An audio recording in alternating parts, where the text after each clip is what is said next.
There's something surreal about being cast as the villain in your own family.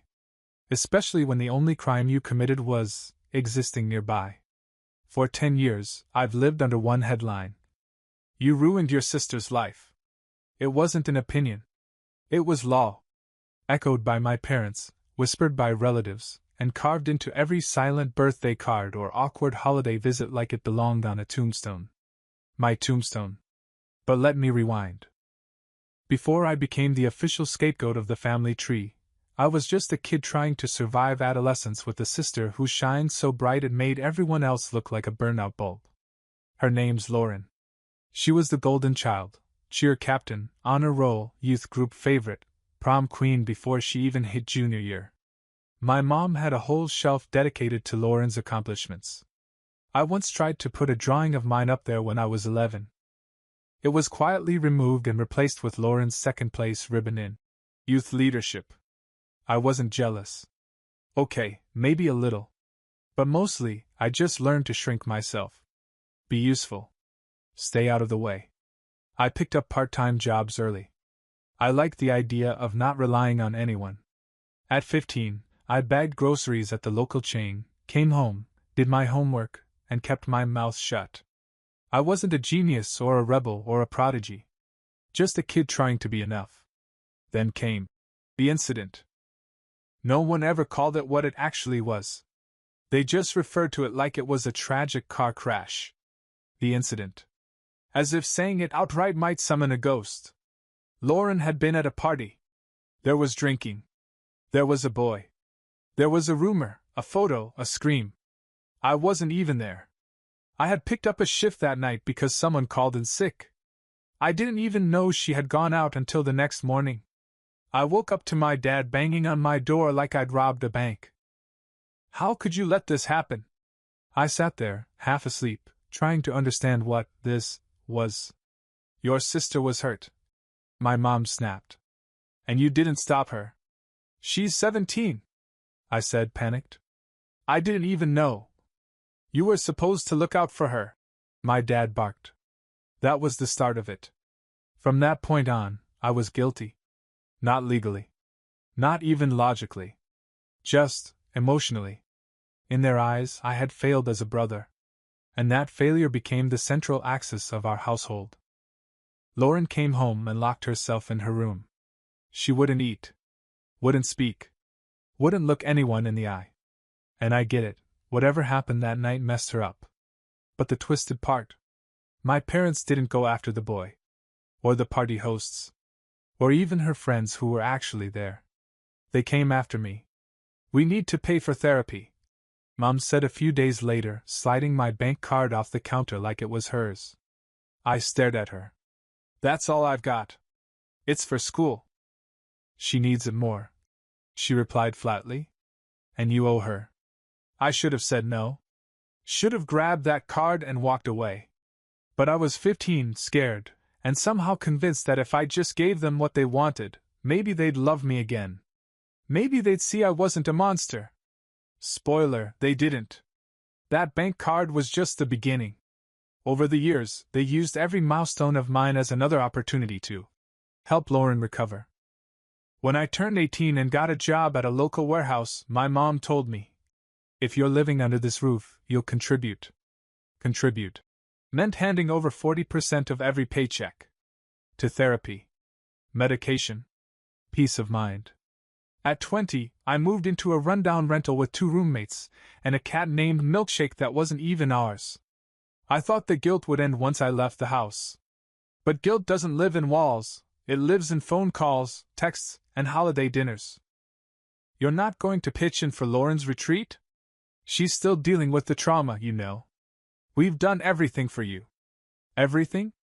They drained my savings. They treated me like a ghost unless they needed something. They taught me to measure my worth in guilt and silence. But I kept paying. Not because I believed them anymore. I just didn't want to fight. Fighting felt exhausting. Like screaming underwater. By the time I was 25, I'd paid for 5 therapy programs, 3 retreats, countless medications, and even one of Lauren's college semester bills. She dropped out halfway through and blamed stress. I didn't ask questions. I didn't dare.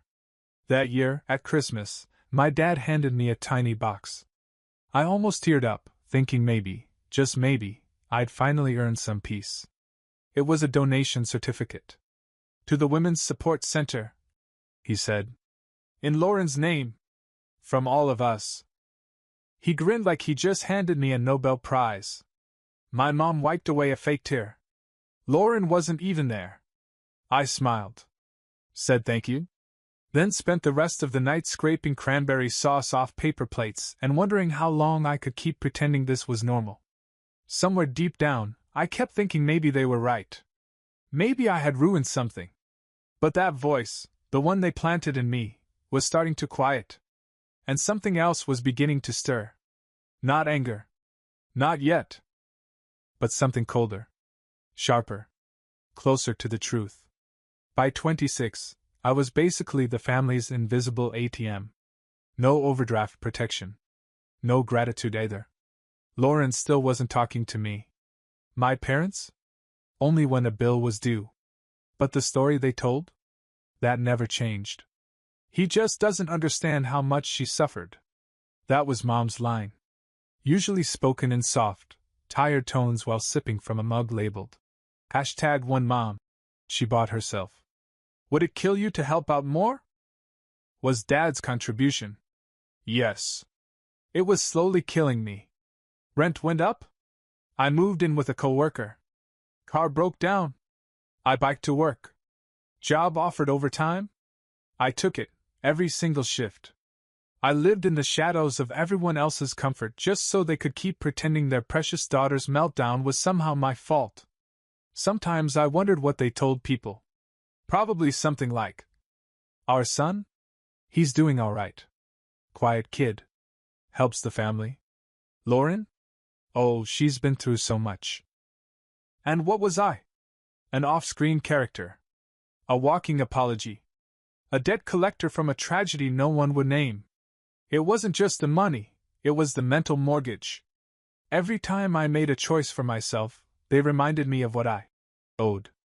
I bought a cheap used laptop once. Mom saw the box and frowned. Lauren could really use a better computer for her recovery journal. That journal, by the way? She posted pictures of it on Instagram. With filters. In front of a charcuterie board. But sure, recovery. I didn't argue. Just quietly returned it and said my order got mixed up. Some people ask why I didn't cut them off. The truth? I didn't know how. I didn't want to be alone.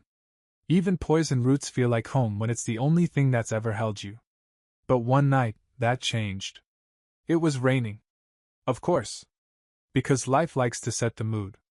I was eating leftover stir-fry straight from the pan when I heard the knock. My building didn't have a buzzer. Just a warped wooden door with a peephole that didn't work. I cracked it open, expecting a neighbor. It was Lauren. No makeup. Hoodie. Wet hair. No golden aura. Just her. I blinked. Hey! She looked like she hadn't slept in days. Or maybe like she just finished crying. Her eyes darted around the hallway like she expected someone to jump out and yell, "Gotcha! I didn't know where else to go," she said. I opened the door wider. Not because I forgave her, I just couldn't process fast enough to say no. She stepped inside like it hurt. Like crossing my threshold triggered every guilt reflex her body had stored for a decade. "I'm not here to fight," she added. "Or ask for anything." I waited. She glanced around my tiny studio. Mattress on the floor. 2 folding chairs. Cracked phone charger dangling off the counter. The kind of place that didn't scream, settled, so much as. Still standing. She sat. Awkward. Quiet. The silence filled every inch of the room. "I found out something," she finally said. "About that night." I froze. Stir-fry suddenly tasted like dust. Lauren looked up at me, and for the first time in years, I saw it. Uncertainty. Not the blind victimhood they'd wrapped her in. Not the theatrical grief Mom fed on. Just raw, shaken doubt. But before she could say more, her phone buzzed. She checked it. Grimaced. I have to go, she mumbled, standing too quickly. What? Wait. What did you find out? But she was already at the door. I'll come back, she promised. Just don't say anything to Mom and Dad. And then she was gone. Hoodie flapping. Rain was swallowing her whole. And me? Left standing there with stir-fry, a racing heart, and more questions than I'd felt in years. I didn't sleep that night. Didn't work the next day. Didn't know it then, but that visit? That was the moment everything started to unravel. Lauren didn't come back. A day passed. Then 3. Then a week. And with each silent hour, her visit started to feel more like a hallucination, a weird dream brought on by MSG and unresolved trauma. But it had happened. The wet footprints on my welcome mat lingered for days. The folding chair she sat in still creaked differently, like it remembered someone had been there who didn't belong. I didn't call her. I couldn't. I didn't even have her number. She'd changed it years ago. For mental health boundaries, my mother had explained, as if I was some sort of trigger warning in human form. And while I waited in that purgatory of confusion, my parents? They went on with the greatest hits. Mom sent me a long voice memo about Lauren's upcoming healing retreat, and how it would be so meaningful if you could contribute, even just $300. Dad followed it with a stern, "You've been quiet. Don't go back to being ungrateful." Ungrateful. That word had been stapled to my identity since the beginning. Like it was ungrateful to ask where my savings went. Ungrateful to want a birthday without guilt invoices. Ungrateful to question a story that never made sense in the first place. But after Lauren's visit, things didn't sit the same. I started remembering moments I'd ignored. Like the way my parents always spoke for her. The way my mom once said, "Lauren doesn't want to talk about that night." Whenever I asked for clarity, even when Lauren wasn't in the room. Or the time I overheard Dad on the phone saying, "It's under control. No need to revisit the past." I assumed it was business. But now I wasn't so sure. And something about her parting words echoed louder the more I sat with them. "Don't say anything to Mom and Dad." Why? What would they do? Why did it feel like she was warning me instead of just avoiding drama? I didn't know what I was looking for. But suddenly, I wanted to look. So I went digging. Nothing wild, just harmless curiosity at first. I started with the family photo drives on the old cloud my dad set up years ago. I hadn't touched it since I moved out. It was a mess. Labeled folders like Zmaz_2012 and Receipts_momsort and Dad stuff, in all caps. Classic digital clutter. But under a nested folder titled Insurance Docs was one labeled simply Incident 2013. I hovered my mouse over it. Did I open it? No. Not yet. I told myself I didn't want to jump to conclusions. That I was being paranoid. That maybe it was just forms for Lauren's medical bills. That opening it would be invasive. Yes. That was the word I clung to like a flotation device in emotional deep water, invasive. But even though I didn't click it, the folder might as well have been glowing. Like Pandora's box, just one mouse tap away from confirming a truth I wasn't ready for. So I distracted myself. With work. With laundry.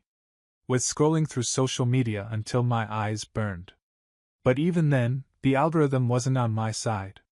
Because one night, while half asleep and scrolling, I saw it. Lauren had posted a new photo. Not a selfie. Not a filtered quote about healing. Just a blurry shot of a coffee cup on a glass table. But in the reflection, barely visible, was something unmistakable. A laptop screen.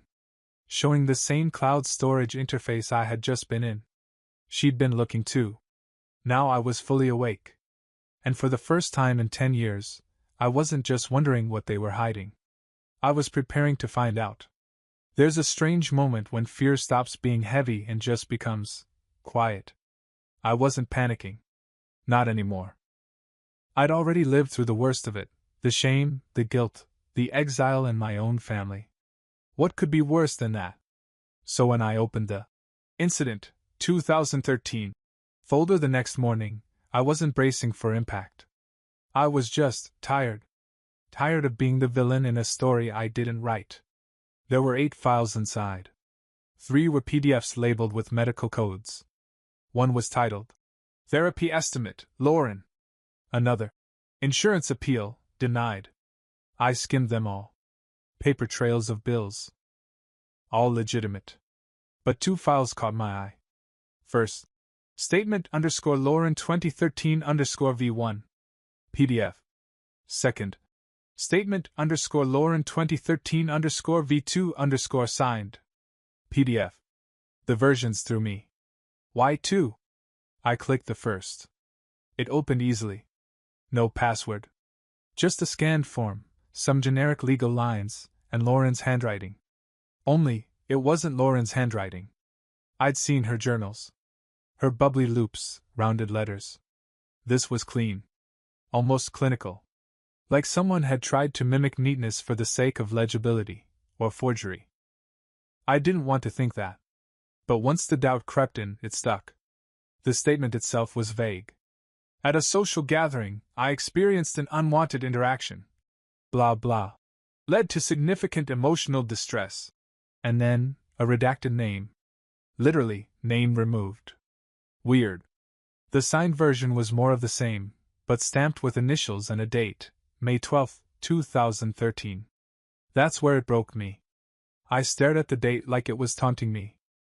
Lauren's incident, the night she supposedly came home sobbing, the night I was blamed, was on May 20th. I remembered because it was the same night I covered a shift for a coworker who broke his arm. I had the pay stub to prove it. I'd kept it all these years, half out of spite, half out of necessity. Why was the signed statement dated 8 days before the thing supposedly happened? I double-checked everything. Maybe the file metadata was wrong. Maybe the form was misdated. But then I noticed something else. The document was scanned from our old HP printer. That thing was a beast, loud, slow, and annoyingly precise. It always stamped the actual scan date in the bottom margin. This one? Scanned May 13, 2013. My chest tightened. So now I had a document describing an incident that hadn't happened yet, signed, scanned, and filed, a full week before the night I was accused of letting Lauren get hurt. Either someone was a time traveler, or the story was a lie. Not a miscommunication. Not a misunderstanding. A full-on fabrication. That realization hit harder than I expected. I didn't know what to feel. Anger? Betrayal? Relief? Instead, I felt nothing. Just a numb hum in my brain like a speaker left on after the music ends. I looked around my apartment. The cracked walls. The second-hand table.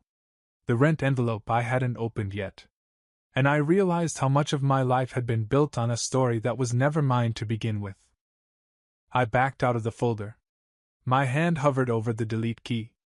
But I didn't press it. Instead, I scrolled back to the main directory.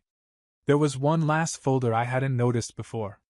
Hidden in a random parent folder marked Taxes_2014. Inside it? One file. Correspondence__M.L. The initials froze me. Not Lauren. N.M.L. My mother's full name. I didn't open it. Not yet. Because now, I wasn't just chasing ghosts. I was about to meet the architect. I hovered over the file. Correspondence__M.L. It sounded harmless.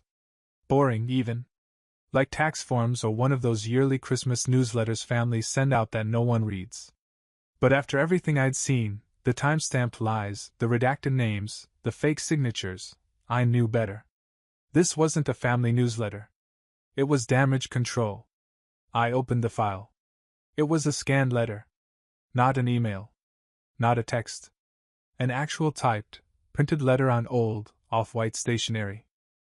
I recognized the header, my mother's name, her old workplace, the address of the community center where she volunteered. Below it, a date, May 10, 2013. Even earlier than the falsified statement. Then came the greeting. To whom it may concern. I am writing in regard to a developing situation that may require discretion and understanding. As the mother of a young woman who has recently experienced emotional harm, I am seeking guidance on how best to handle both the support of my daughter and the necessary protections for our family's reputation. I stopped breathing for a second. Protections for our reputation? She continued. The boy involved comes from a well-connected family. There is concern that public discussion could lead to reputational harm on both sides. While my daughter's experience is real, and we are pursuing therapeutic support for her recovery, it is essential that we avoid scandal, especially during college admissions season. There it was. The word. Scandal. This wasn't about Lauren's well-being. This wasn't about me. This wasn't even about truth. This was about optics. But the next paragraph? That one ripped me open. We believe a safer alternative is to create a narrative that centers within our household. My son, while uninvolved, has a documented history of detachment and poor communication. With careful wording, we can frame this as a lapse in judgment, one that allows Lauren to receive empathy while minimizing external risk. My hands were trembling. I read it again. While uninvolved, we can frame this. They knew. They always knew. I wasn't at the party. I didn't fail her. I wasn't the reason she cried herself to sleep or dropped out of school or posted cryptic quotes on Instagram for 5 years. I was just available. The easier narrative. The disposable one. A quiet kid who kept to himself. No social clout. No strong defense. No one to stand up for him. And they built an entire decade of guilt on top of that lie. I scrolled to the signature. Typed out Marianne L., last name. Then, in loopy pen ink underneath. For the sake of family unity. Family unity. I laughed. Out loud. Ugly, sarcastic laughter that echoed around my tiny apartment and scared the neighbor's cat off my windowsill. Unity? They destroyed my life to preserve someone else's image, and had the audacity to slap a bow on it like it was noble. I closed the file. Just sat there, staring at the screen. Every moment of silence at the dinner table. Every side-eye glance at family reunions. Every awkward gift card was handed to me instead of a real birthday present. All of it, intentional. They didn't just believe a lie, they wrote it. They signed it. They filed it. And they made me live inside it. I felt something rise in my chest, not rage exactly. Rage is messy, explosive. This was cleaner. Sharper. Like glass. I didn't text them. Not yet. I didn't scream or call or confront. Because for the first time in my life, I had proof. And proof is patient. I didn't confront them right away. No angry calls. No midnight texts. No dramatic family showdown where I waved the file around like a sword. Instead, I did something far more effective. I went quiet. See, for 10 years I was the yes guy. Yes, I'll cover that bill. Yes, I'll help with Lauren's rent. Yes, I'll pretend it's my fault. But now, I just stopped replying. It started with a text from Mom. Mom. Hi, sweetie, could you send $200 toward Lauren's counseling this month? She's made so much progress lately, red heart. I stared at it. She still had the nerve to ask for money, as if she hadn't signed a letter treating me like a pawn on a chessboard she built to protect herself. I typed out a reply. Deleted it. Typed again. Finally, I just sent one line. Can't this time. Something's come up. The dots danced for a while, like she was composing a paragraph. Then nothing. Message read. No reply. 2 days later, Dad chimed in. Dad. You've been distant lately. Everything okay? Oh, now they noticed. I wanted to respond with something scathing. Everything's fine. Just processing the decade-long character assassination you orchestrated. But I didn't. Instead, I wrote. I've just been thinking about that year a lot. You know. 2013. That was it. Just enough bait. He replied within seconds. Dad. Why? What brought that up? I didn't answer. Let them stew. The silence stretched over the next week. And suddenly, the dynamics shifted. I wasn't chasing their approval anymore. I wasn't trying to prove I was good or worthy or loyal. I wasn't offering explanations. I was just watching. And you know what? They didn't like that. Because silence, when it comes from someone who's always been obedient, is terrifying. Mom started ramping up the guilt. Mom, I hope you're not falling back into one of your moods. We've all worked so hard to heal as a family. Heal? The audacity was almost poetic. Then Lauren texted me. I hadn't heard from her since the night she showed up at my door and vanished into the rain. But this time, her message was simple. Lauren, I found it too. My heart dropped. She didn't say which file. She didn't have to. Me. The letter? Lauren. All of it. I wanted to ask why she never said anything. Why she let me carry this for a decade. But then she added. I didn't remember writing anything. When I asked Mom, she told me not to dig up the past. I thought maybe I had blacked it out. But now I know. There was a pause. I'm sorry. And for the first time in forever, I believed her. Not just because she said the words. But because she'd been lied to, too. Different script. Same manipulation. The golden child and the scapegoat, both just props in a twisted production called Family Unity. But unlike me, Lauren had access to events, to voices they never used around me. She could confirm things I couldn't. And that's when we made a decision. We wouldn't go nuclear yet. That was too easy. Instead, we'd give them rope. Let them keep talking. Keep pretending. Keep manipulating. Let them build the lie higher and higher. Until it collapsed on top of them. It didn't take long for the cracks to show. The moment I stopped funding the family pity parade, things got weird. Not just Mom crying emoji over text. Weird. I'm talking about passive-aggressive calls, sudden wellness check-ins, and my dad's personal favorite, sending me motivational quotes about forgiveness at 6 a.m. Resentment is like drinking poison and waiting for the other person to die. Thanks, Dad. You first. But the best part. Lauren played along, flawlessly. We agreed, don't tip our hand. Don't act angry. Just observe. Let them keep treating us like chess pieces, totally unaware that we'd flipped the board. So Lauren, being the golden child, did what golden children do best. She smiled. She posted selfies from brunch. She tagged Mom in throwback photos. She commented on Dad's Facebook rants about kids these days. Meanwhile, I went full ghost. No birthday acknowledgement. No group chat replies. No last-minute Venmo transfers to cover unexpected dental emergencies. I didn't block them, I just watched. And waited. The tension started slow. Mom text. Hey sweetie, haven't heard from you in a while. Is everything okay? Lauren says you've been distant, disappointed face. Me. Just focusing on myself lately. Mom. That's great. But don't forget, we're still a family. Funny how we're still a family only shows up when the bank of guilt shuts down. Then came the next level, emotional carpet bombing. Voicemails. Long ones. The kind where Mom does that fake crying voice like she's in a soap opera audition. We sacrificed so much for you, and now you won't even speak to us?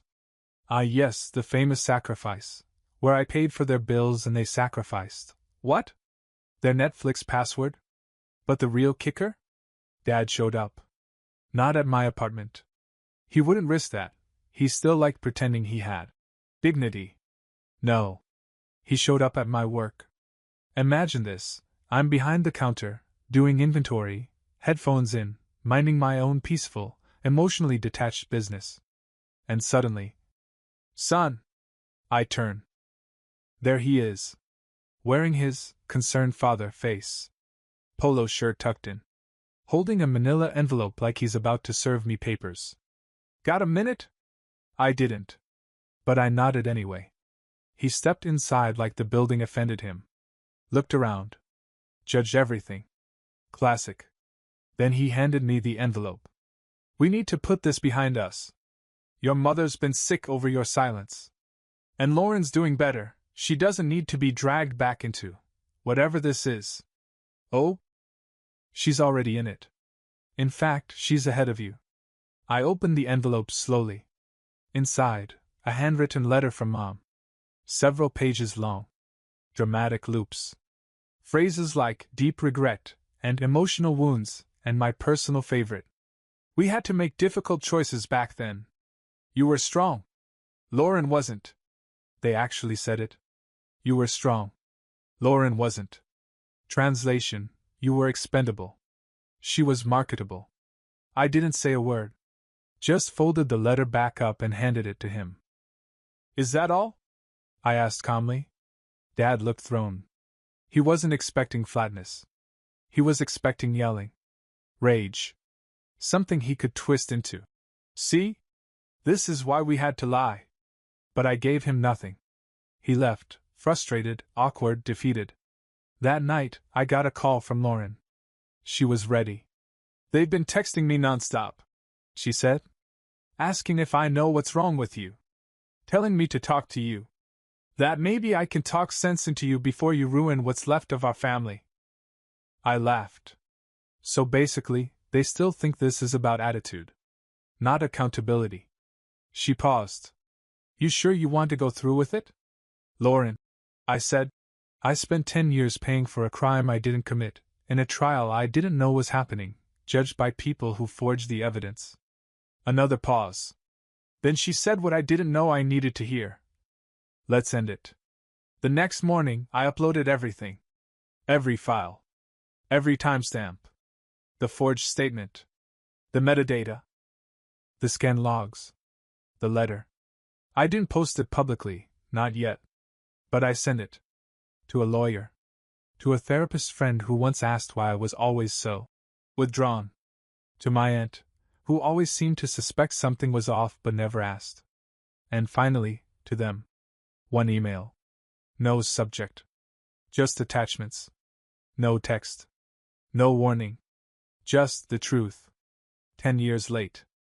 But right on time. The email was opened within 6 minutes. No reply. But I saw the read receipts. Mom. Dad. Lauren. My aunt.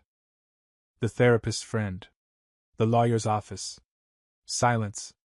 That was the beautiful part. No frantic phone calls. No gaslighting attempts. No, you misunderstood, or it's complicated. Just silence. But it didn't last. 2 days later, my phone buzzed at 10:13 a.m. Blocked number. I let it ring. Then again. And again. Then voicemail. I didn't listen right away. I was eating breakfast, flipping through a magazine for no reason, and for once in my life, not anxious. I finally played it around noon. It was Dad. You crossed the line. You had no right digging that stuff up. You don't know the whole story. Click. No apology. No regret. Just ego, cornered and flailing. By sunset, the group chat exploded. Mom. Why would you send that to people outside the family? You're making us look like monsters. I didn't respond.